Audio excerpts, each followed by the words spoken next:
I am back with another mini PC. That's probably not a big surprise, but unlike the other mini PCs I've reviewed, this one is in an entirely different class. Especially if you're looking for a tiny PC that can actually do video editing and gaming, you're going to want to check this one out. Let's get into it. I've been on a mission lately because I got fascinated with today's mini PCs and how much power they can pack in these little boxes. But what I'm really looking for is one of these mini PCs that can actually take over my daily workflows as it relates to heavy computing and video editing, things of that nature. And although I've tested some really great ones and they are really good for a lot of different tasks, I have not tested one yet that could take over the role of my 4-year-old gaming laptop that I'm trying to retire. I don't do a whole lot of gaming, but I do a whole lot of video editing and rendering. So I will keep reviewing mini PCs until I find the right one. In the meantime, bringing value to you, just in case you're in the market for one. Let's see what's in the box. We have a user manual, product warranty card, we have the unit itself, we have a power brick, an included HDMI cable, a mounting bracket, we have the unit itself.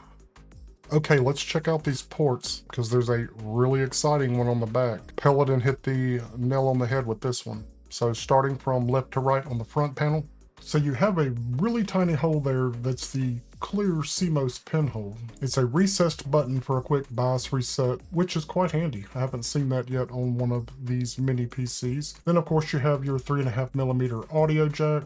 And then we have a USB 3.2 Gen 2 Type-C high-speed 10 gigabit port that supports data and DisplayPort video out. So this is important because the one on the back is very different. So the one on the front, we do have DisplayPort, which is cool, and 10 gigabit speed, which is pretty standard these days. Next, we have two USB 3.2 Gen 2 Type-A ports that support speeds up to 10 gigabits per second. And then of course we have the power button. Switching it around to the back of the unit, we have the DC input jack. It's where the power comes from. But then here is the one that I was most excited about. We have a USB 4 Type-C port. This port is capable of data transfer speeds up to 40 gigabits per second. It also supports up to 8K video, so that is one of your 4 avenues of connecting monitors. But it is also a 100-watt power delivery port, so you can actually power the unit from that USB-C port instead of the included AC adapter. Now, I think probably the best part, especially if you're interested in gaming, is that port supports eGPU. And if you don't know what that is essentially a graphics card like you would put into a desktop computer. However, it's in an enclosure and you can plug it into the mini PC via that USB 4 port. So you can have a desktop gaming experience from a mini PC. Then you have a 1 gigabit LAN port and a second LAN port that is 2.5 gigs. Next to that you have your display port and an HDMI 2.0. And then for some reason they threw in two USB 2.0 ports on the end. Don't think those were necessary, but I'm gonna forgive them because all of the other ports were on point. Now let's talk about the build quality. The PELADN WO4 sports a clean industrial design with plenty of front-facing connectivity and a chassis that feels surprisingly premium for a mini PC. Under the hood, we're looking at the AMD Ryzen 5 7640HS. It's built on the Zen 4 architecture, pushing a 5 GHz burst speed across 6 cores and 12 threads. It even packs 33 TOPS for AI computing, outperforming the older 11th generation i9s in single core benchmarks.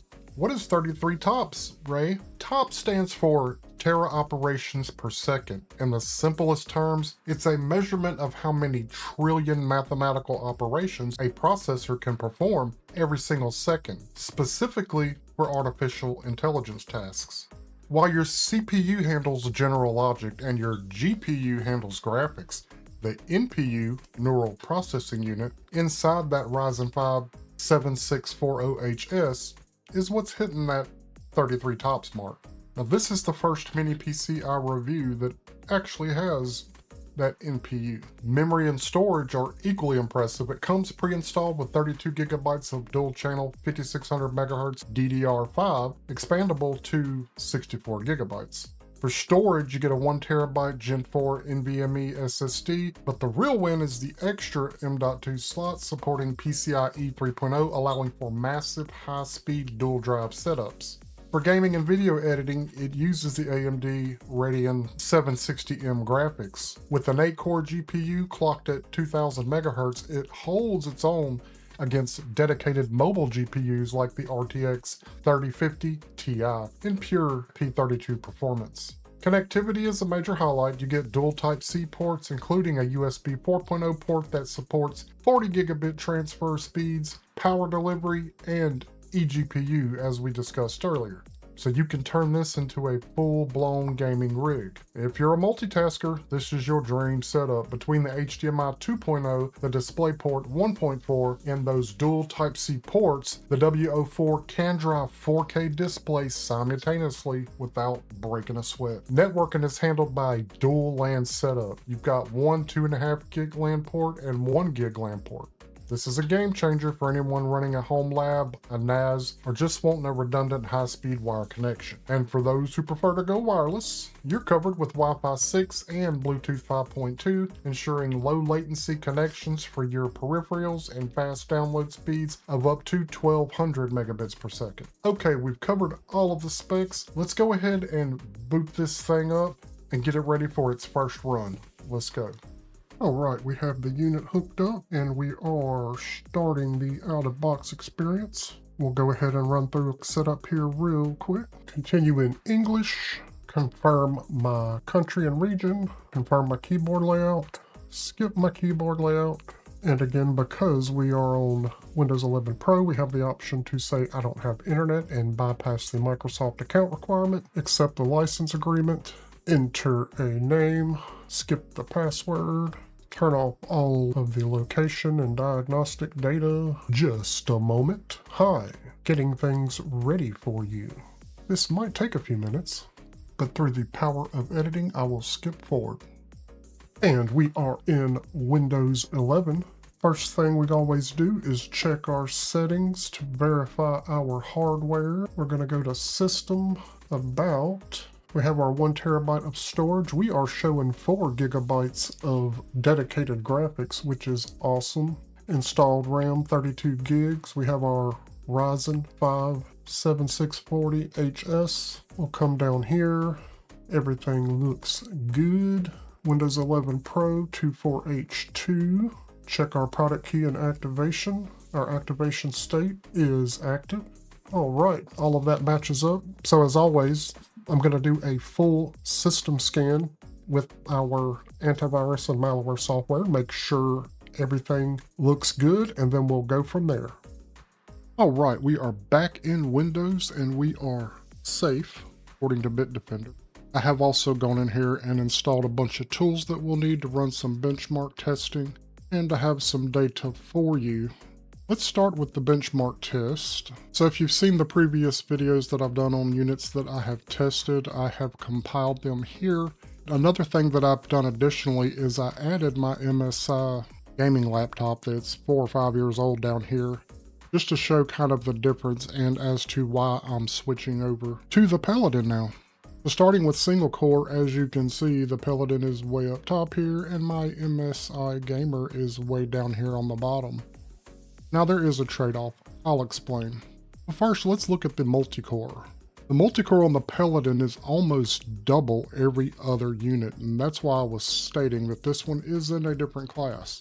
Now notice my MSI down there at the bottom. Now one of the reasons that I didn't trade it out with one of the other mini PCs is because although it is an older unit, it has dedicated graphics, whereas all of these other units, including the PELADN, have an integrated graphics. And there's a big difference when it comes to video editing and gaming and things of that nature. There wasn't enough trade-off of the newer architecture CPUs for me to give up the dedicated graphics until now, because the PELADN has that addition of that neuro processing unit that none of the other ones have.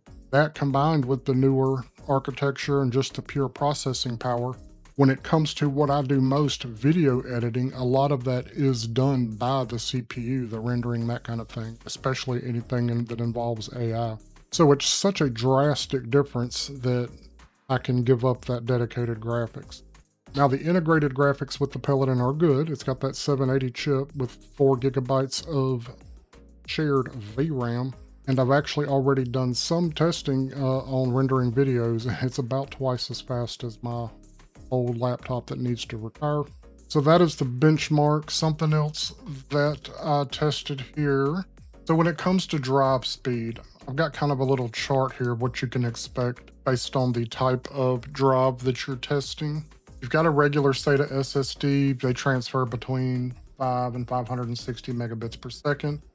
And NVMe Gen 3 is going to be between 1500 and 3500 megabits per second, so you've stepped up substantially there. And then we have the Gen 4, it's in the PELADN. It should have read-write speeds of between 5000 and 7500 megabits per second. Now, for some reason, you're still using a mechanical hard drive. You can see here, your transfer between 80 and 160 megabits per second. So I did run a test here on the Gen 4 NVMe that's in the PELADN, and as you can see, we are over 5000, so that's within the range we should be for a Gen 4, which is about 10 times faster than your standard SATA SSD, and about twice as fast as your Gen 3 NVMe. So it's super fast. I transferred a 10 gigabyte video file in literally seconds, which would have took my other computer probably 5 minutes to do. One thing I could not test is that rear 40 gigabit USB 4 Type-C, because I don't have anything that can handle the data transfers at that speed. Take a look at the task manager. In addition to the CPU here that you're used to seeing, you can see down here, there's that NPU. I've also been checking my temperatures. They're down here. You can see all of those are in a good range. And this has been consistent even through the benchmark testing that I was doing. This little mini PC really is nice. It's not even warm to the touch.